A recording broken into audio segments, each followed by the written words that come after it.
Is this thing on? Yesterday's price is not today's price.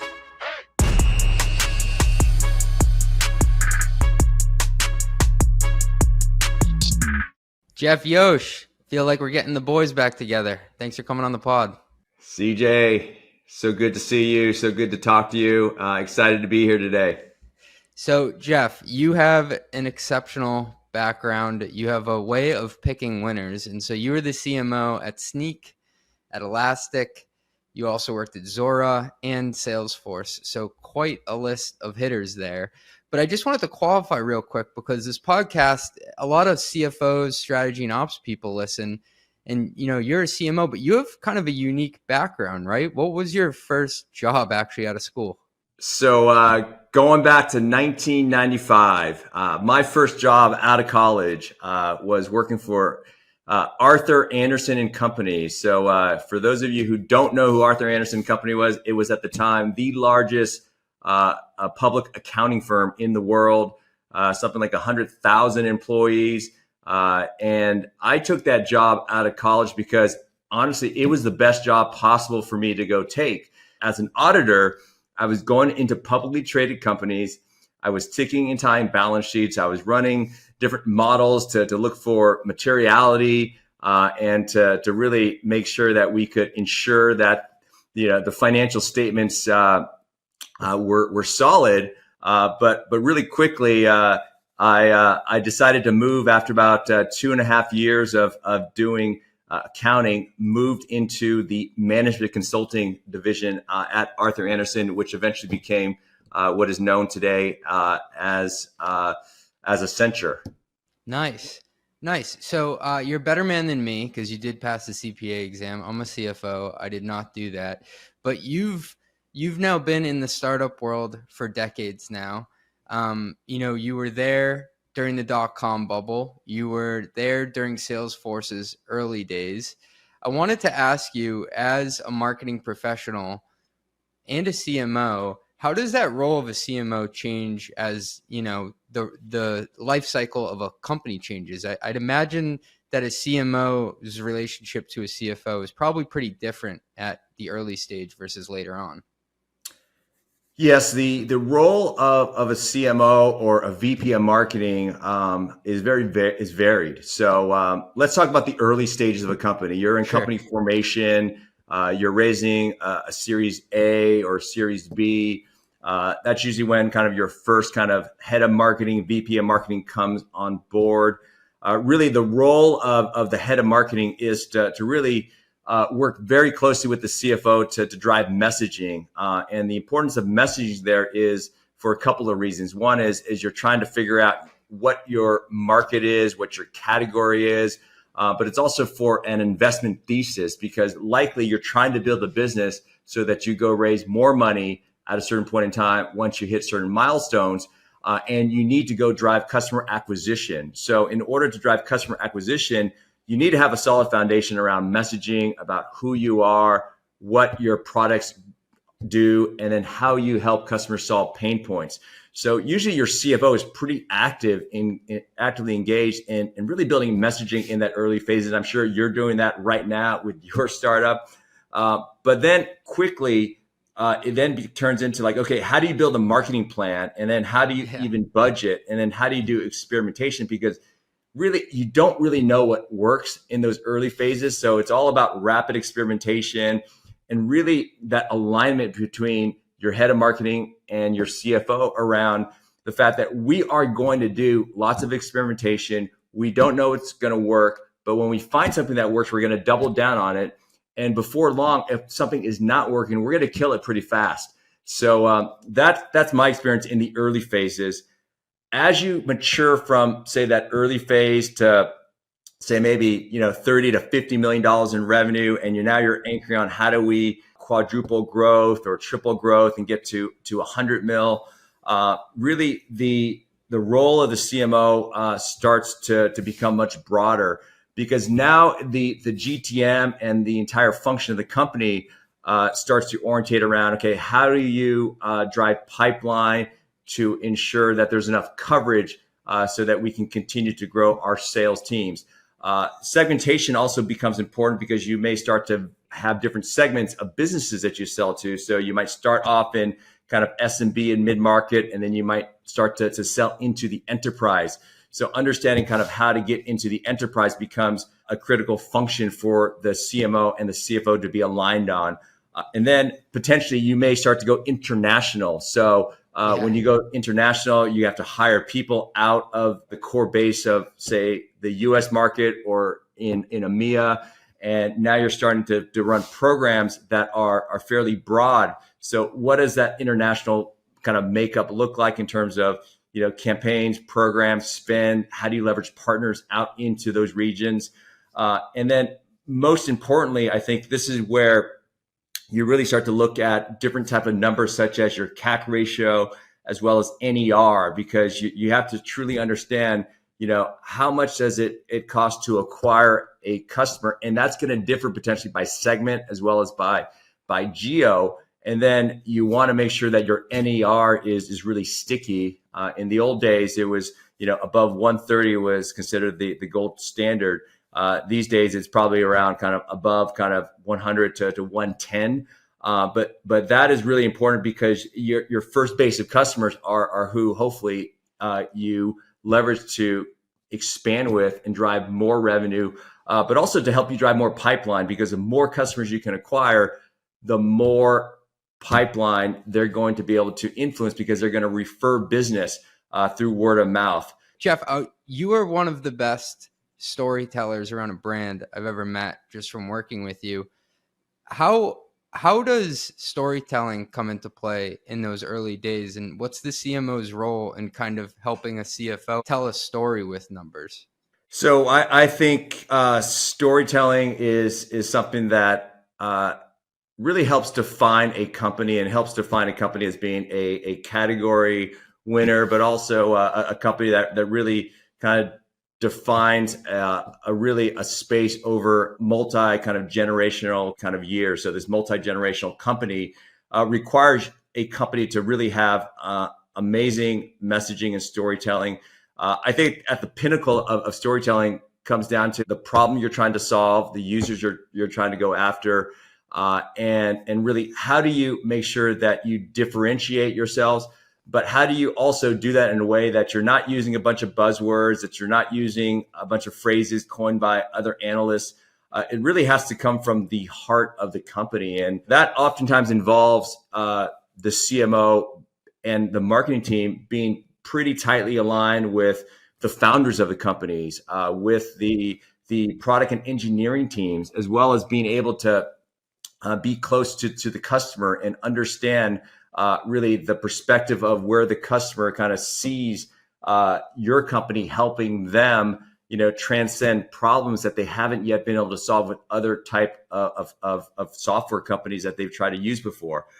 So I do think that messaging really helps companies actually differentiate, break out of the pack, and it's something that needs to be kind of, you need to have the blocking and tackling of it, but it needs to be something that can hold over many periods of years. So in the early days, your messaging might be orientated around really kind of solving a single problem. As you evolve, it's going to be across multiple use cases and maybe multiple products. And then long term, it might get to a point where it's really a market message and you're leading the market. But developer security, when I heard how people explained what Snyk did around, we empower developers to have security at their fingertips and to be able to automate it right in their workflows, right in their SLDC. It became fairly apparent to me that cloud native application security wasn't something that either reps were saying, it wasn't something that I heard from customers. And it also wasn't something that was going to just roll off your tongue. So fortunately, working collectively across the collective team, we were able to shift that. Now, as a company shifts, the key as a company gets into the enterprise is how do you get enterprises to adopt that message? How do you get them to really think and breathe? Developer security. I think, Jeff, a lot of this goes back to the category that you define. And one of my favorite newsletters, and there's some books on it too, Chris Lockhead, he writes Category Pirates, and he talks about how the category leader gets about 75% of the returns, and then whoever's left and tries to, be an also ran gets like 25% of the returns, and they'll have to fight for it. When you were at Salesforce or Zuora or Elastic, can you just give an example of like what you called your category at any of those? What was the slogan for the category? Yeah. So at let's talk about Zuora. Zuora is a subscription billing and management platform. The category that we created is called the subscription economy. And what we saw was that there was this massive shift in that companies were moving from kind of one-time product sales to recurring revenue, and that an entirely new platform needed to be envisioned in order to automate pricing and packaging, automate billing, automate revenue recognition, to be able to give companies the agility to shift to this new model, which is subscriptions.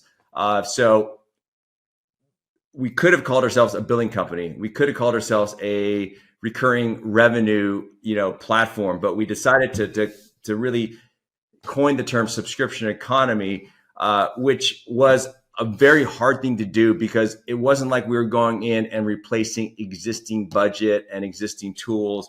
This was a net new thing. So I think that was one of the biggest challenges that Zuora had. Was it did take a long time for that term to adopt itself, but still today, that is largely what Zuora says. Is Zuora says that they are powering this subscription economy, and nobody would disagree that the way that we consume software today, the way that you as a business buy software, is on a recurring basis, not some sort of one-time perpetual sale. I find that really fascinating from the financial storytelling side of things. And I know that you helped me when we were working together position something as a category and then tell the stories around that. But if you tried to just hijack what somebody else was calling their space, it didn't really work. And like you had identified before, when you'd use all these buzzwords, people really sniff that out, and it doesn't really take. So Jeff, something else I wanted to dig into that you mentioned before is that when you work with a CFO, part of the relationship is running experiments and seeing what works and then shutting down what doesn't work. Can you say more about that experimentation process? Yeah. So when it comes to experimentation, this comes down to at the end of the day, ROI. So yeah, you need to be able to measure the campaigns and programs that you do, so that whether it's at the end of every month or at the end of every quarter, or at the end of the year, you can actually look holistically across the board to say, based on the big bucket of categories and the subcategories of programs and spend, here is the calculated ROI that we are returning. And you can measure ROI based on pipeline, but it can also be based on cost per lead. And the experimentation would be, hey, Mr. or Mrs. CFO, we're going to run some experiments in an area that we may not know what the return is, but we're going to measure it. And we're going to be able to quantify whether this was successful or not successful. And there's probably a duration of time that's required in order for you to see whether that is successful. But experimentation should be based on data, and it should be something that there is clear transparency between the CMO and the CFO, as well as the executive team around, hey, we are going to go enter into a new market. In order to enter a new market, we got to run some experiments, and we're going to test things out. We're going to start small, and if it works, then we're going to double down. So that is my experience with kind of experimentation. You want to encourage your teams to always experiment, but the role of the CMO is to be transparent with the finance team and the CFO as to, hey, here's this allocation of money that we're managing our budget and our quarter to. Yeah. And within the budget, there is known spend that you just have to run a mill every single day, every single week. We got to spend it. And then there are buckets of spend, which is based on experimentation. Hey, thanks for listening. We'll be right back after a word from our sponsors. If you're a startup founder or executive running a growing business, you know that as you scale, your systems break down and the cracks start to show. If this resonates with you, there are 3 numbers you need to know: 36,000, 25, and 1. 36,000. That's the number of businesses which have upgraded to NetSuite by Oracle. NetSuite is the #1 cloud financial system, streamlining accounting, financial management, inventory, HR, and more. 25. NetSuite turns 25 this year. That's 25 years of helping businesses do more with less, close their books in days, not weeks, and drive down costs. 1. Because your business is one of a kind, so you get a customized solution for all of your KPIs in one efficient system with one source of truth. Manage risk, get reliable forecasts, and improve margins. Everything you need all in one place. Right now, download NetSuite's popular KPI checklist designed to give you consistently excellent performance, absolutely free at netsuite.com/metrics. That's netsuite.com/metrics to get your own KPI checklist. netsuite.com/metrics. No one likes surprises during planning season. That's why Planful empowers teams just like yours to drive peak financial performance in every corner of your business. What sets Planful apart?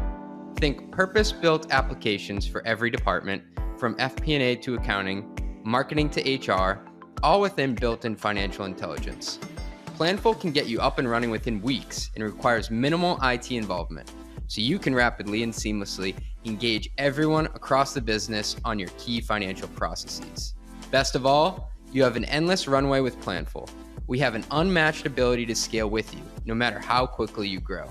See why over 1,300 customers around the world choose Planful as their flexible, user-friendly, end-to-end financial performance management platform. Go to planful.com/metrics to see how you can tackle unwanted surprises in real time. That's planful.com/metrics. I love how you outline that there's like this spend engine that's always underlying it for like the core stuff you got to do. And then there are these pockets that are kind of bets for experimentation. Now, what I want to ask you, and I bet a lot of listeners are thinking this, I'm a finance person, Jeff. Some of these experiments aren't working, right? How do I come back to you and communicate that message in a way that you'll be receptive to it without me calling your baby ugly? Well, so I think it really comes down to data, right? So this is where the partnership between finance and marketing is absolutely critical. So I have always loved the business partner relationship and my finance partner that has really been kind of my advocate within finance, but also the person who really allows for this kind of separation of church and state. So really the role of that finance business partner is to really ensure that as we look at everything from budget and spend analysis, campaign performance, headcount, expenses even, that we're able to really do this in a data-driven way and to be able to utilize that data in order to have the right level of conversation, at the CFO level. In some cases, I think it's perfectly fine for my finance partner to be able to go to the CFO and in their regular meetings, communicate kind of the performance of campaigns. I don't need to be visible in every single one of those meetings, because as long as I'm aligned with that person ongoing, there should not be this issue of like the CFO being surprised or the CMO being surprised. So it really comes to this really good tight partnership between these organizations. And just like in the HR team where you have an HR business partner as the company scales, that finance business partner is absolutely critical to the marketing organization. I love how you said too that it's a constant conversation around metrics, because I'm never going to have to come to you and say, Jeff, what the hell is going on here? Because we're always talking about it and reviewing it on a constant basis. It's like we're making that decision together of, was this a good bet? Was that a great bet? Was this a bad bet? It's not like this big surprise that came out of nowhere. That's right. Absolutely right. There should not be any surprises. I wanted to ask you about one of my favorite topics here. And I know that you like this topic too, being a CMO. So what do you think is the one metric that a CMO should own? Ooh, the one metric. So I think at the top level, a CMO needs to own 2 things. They need to own brand and they need to own demand. So the metrics that kind of bring both of those together is really pipeline. And when I think about pipeline, it's really total pipeline. It shouldn't be this discussion around, oh, well, the CMO only owns marketing source pipeline or inbound pipeline. A CMO needs to own total pipeline. And the reason for that is that when you look across the board around kind of building a business, your total pipeline really drives the future predictability of the company. So if you're able to look kind of holistically at total pipeline, the components of that might be inbound and outbound, maybe partner or channel, but you should be able to drill down into that by segment, by geo, by vertical, and then you should be able to then sub-drill down into program or campaign type. And the nice thing about looking at total pipeline, not every week and every month and every quarter is equal. We all know this, that there are variances in which sometimes there might be a sales team that has a kick-ass week here and another team that has another kick-ass week, or there might be some seasonality of which one team is on vacation because there's a holiday in, say, in the UK, and the people are off for this period of 2 or 3 days. So when you look at kind of total pipeline, you're kind of able to see the progression of pipeline, but you're also able to see the gaps, and then you're able to make decisions around how do you potentially reallocate dollars, or how do you go and narrow focus on a problem area where maybe there's a problem area in a certain segment. Maybe it's the SMB segment, say in APJ, or maybe there is a problem with the enterprise, and the enterprise pipeline is not growing and it's not being sticky enough. You can also look at that in terms of other ways around maybe the enterprise pipeline is getting stuck, and maybe deals are either being closed or lost or being pushed out. And when you dig into some of those reasons, is it because maybe we're missing enterprise features that customers aren't going to make a bet yet until that those features are inside the product? Or another thing that I've seen is pretty common is enterprise deals being lost because they already have long-term contracts with incumbent vendors, of which they're not going to move off of a multi-million-dollar spend until that contract is up. So those deals are going to take some time to mature. So being transparent and clear around the reasons why pipeline is going up and down, and measuring that, I think is really why I think that if you just look at pipeline, the CMO should own pipeline. Your CRO really owns the ARR number and the long-term planning on how do we achieve the number, which is the growth plan for the month, the quarter, the year. But the CMO and the CRO should be in lockstep around working together to build the revenue plan for the company. Yeah, what do they say? EOP, everybody owns pipeline, right? Absolutely. I know marketing should, like you said, own all of pipeline, and it should be kind of a team effort. But what rough percent would you say should come directly from marketing?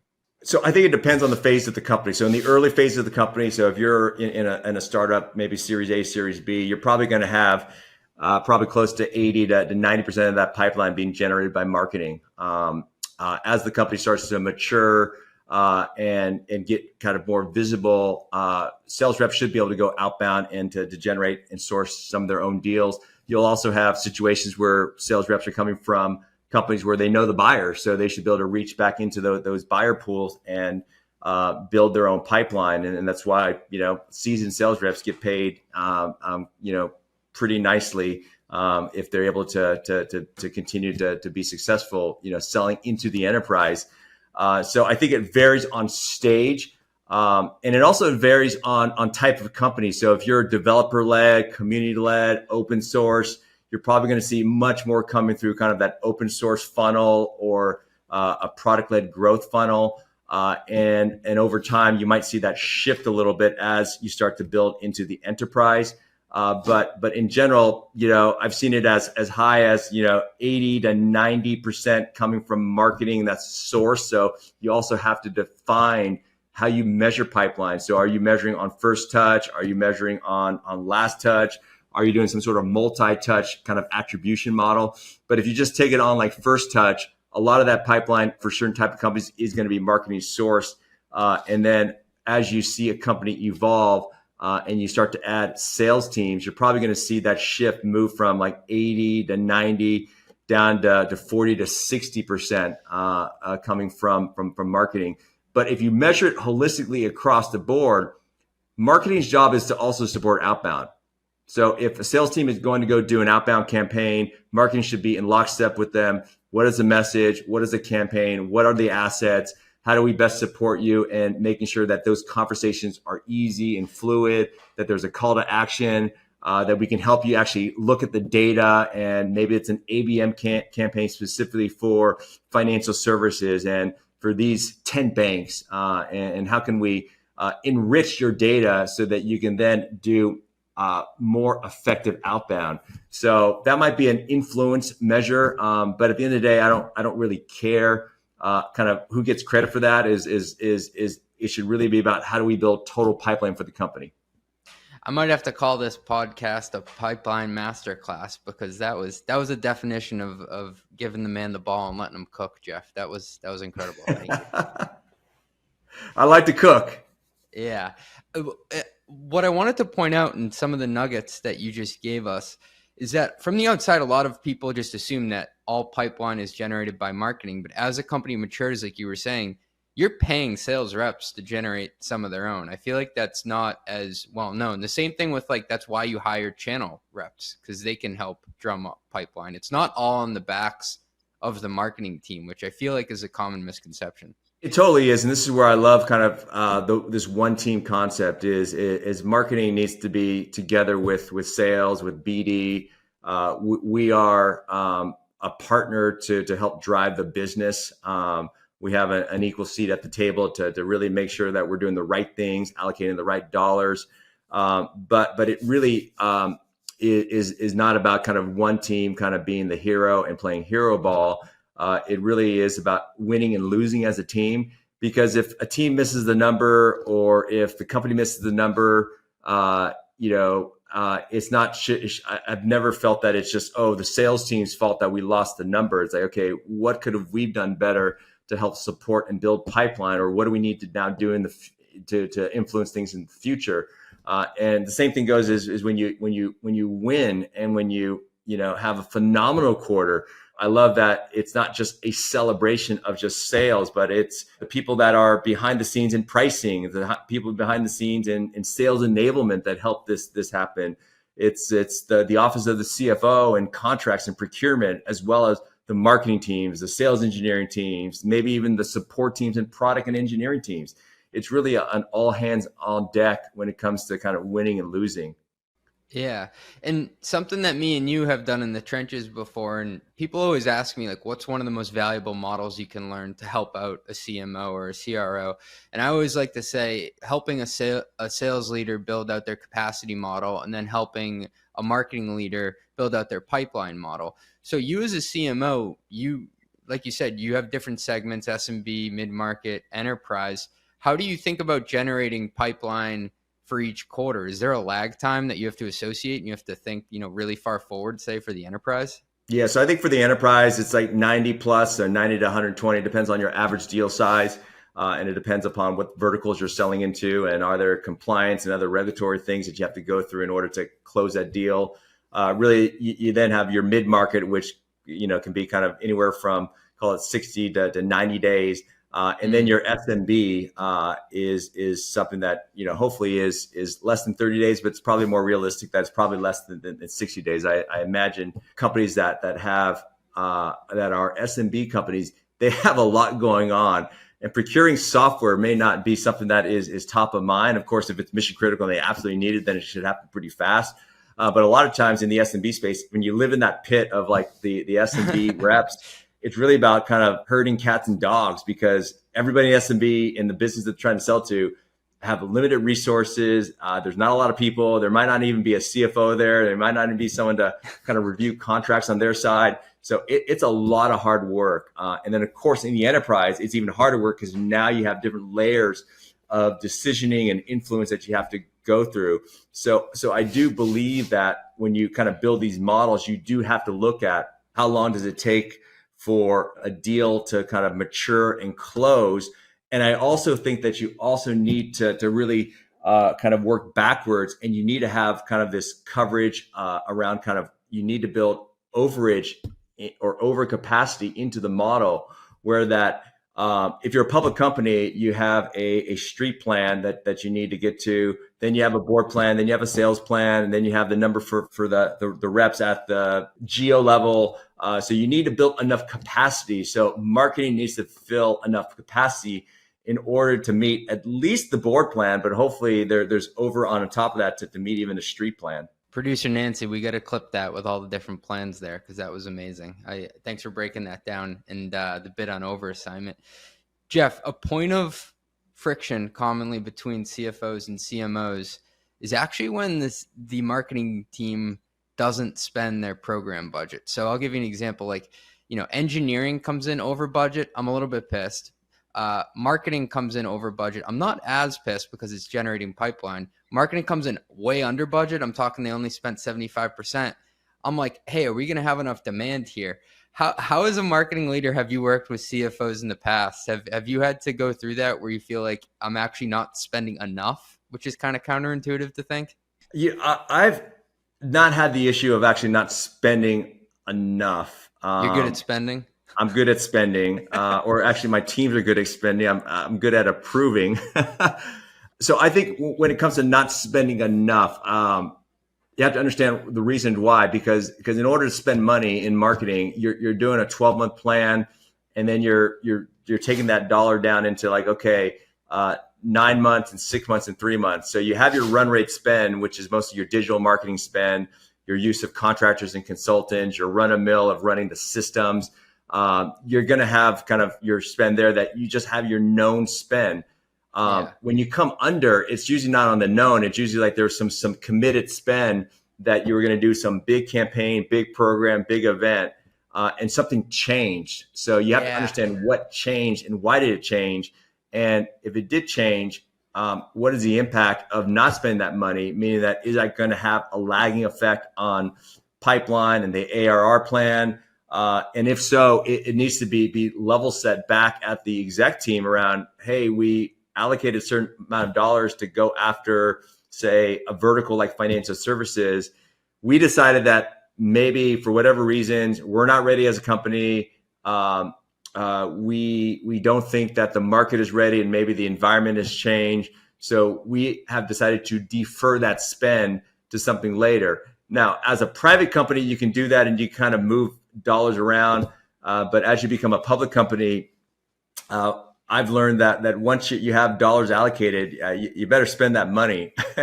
and hopefully, oftentimes, you might actually have excess money to spend in maybe the last few weeks of the quarter. Or sometimes the CFO or the finance team will say, hey, we're under in certain areas. Hey, marketing team, can you go apply some of those dollars to whatever digital program so that our numbers look wholesome for the quarter? So I've kind of seen both scenarios.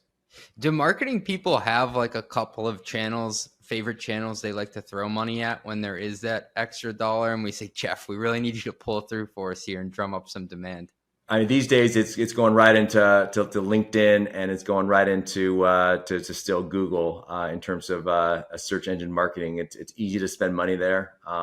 It's also easy to get lost, meaning that it doesn't mean that you put dollars there that you're going to get the right outcome. So I've experienced before throwing a bunch of money at the end of a quarter into Google and not getting the return. In fact, you got a bunch of junk leads coming out of there. So really, my advice is, if you run into this situation, is that you do have to plan for it. Even a good campaign on Google will take you a couple of months to figure out, okay, who are the audiences? Why do we want to double down and spend more money? Do we think we can actually get more leads out of that?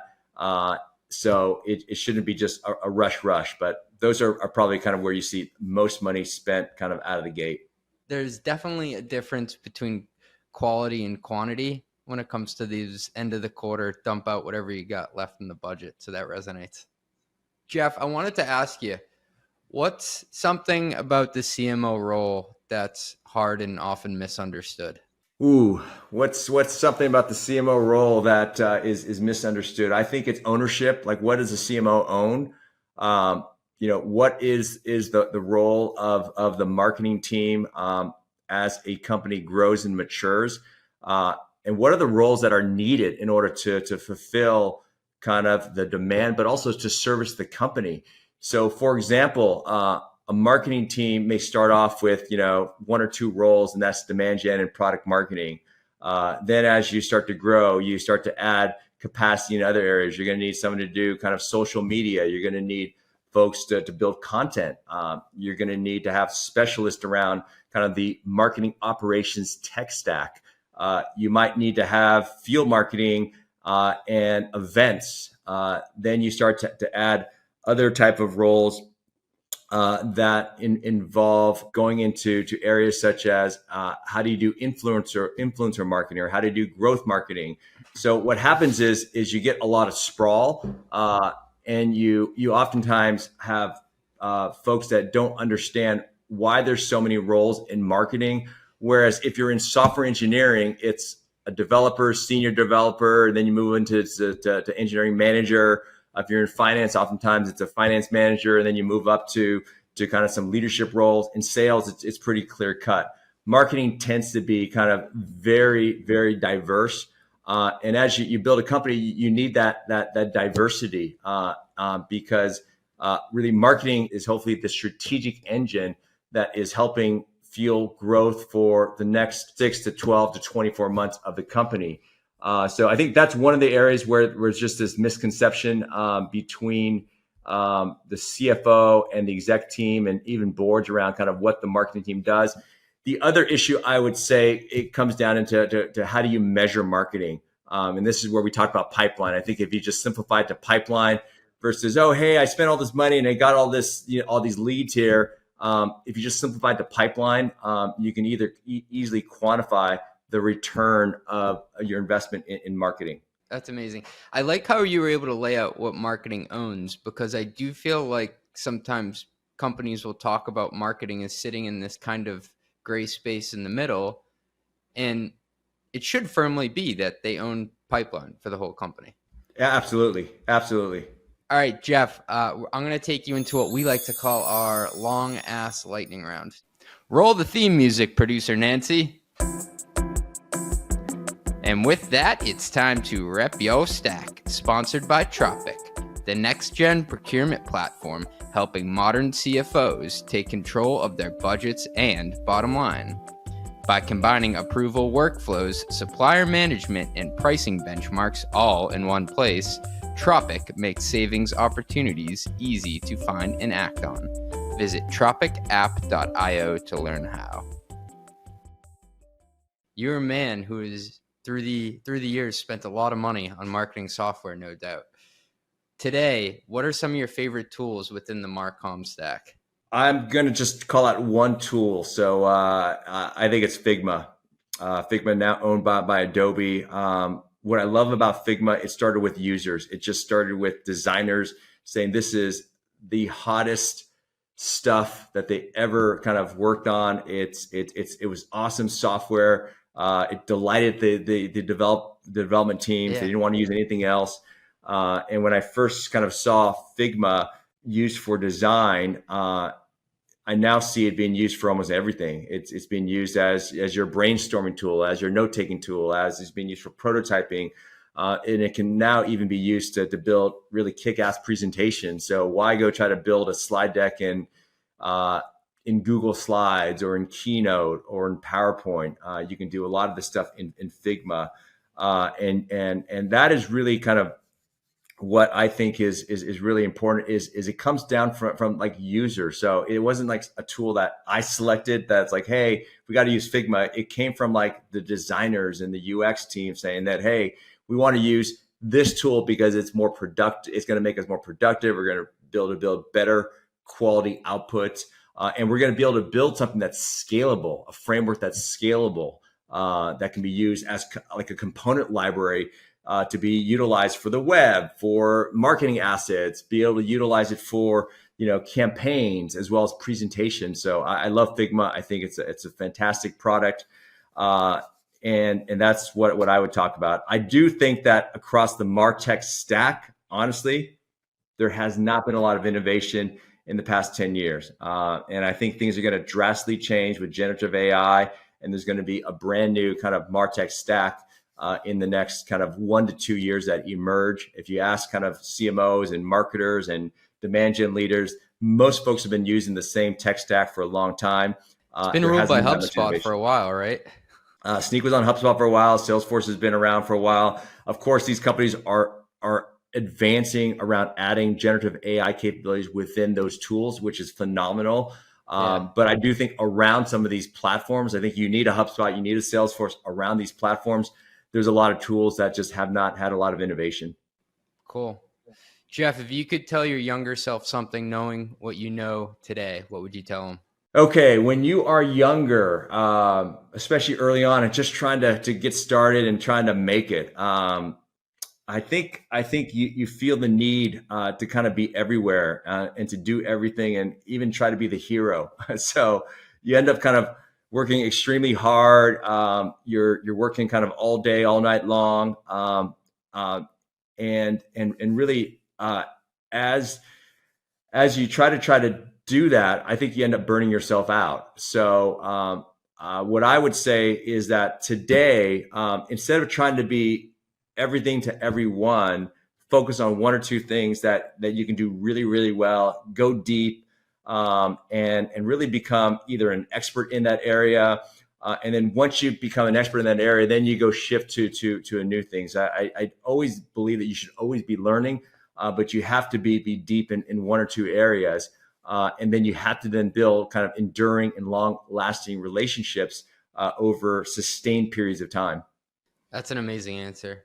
Jeff, this has been a pleasure. But before we go, where can people find you? And can you give me just an update on what you've been working on these days? Sure thing. So, people can find me when I'm not working. You can find me on a river, fly fishing. Hopefully I'm in solitude and I'm catching lots of fish. But just kidding, after 20 years of being an operator, decided to take the plunge and start my own company. I'm a co-founder of a new company. We're still in stealth.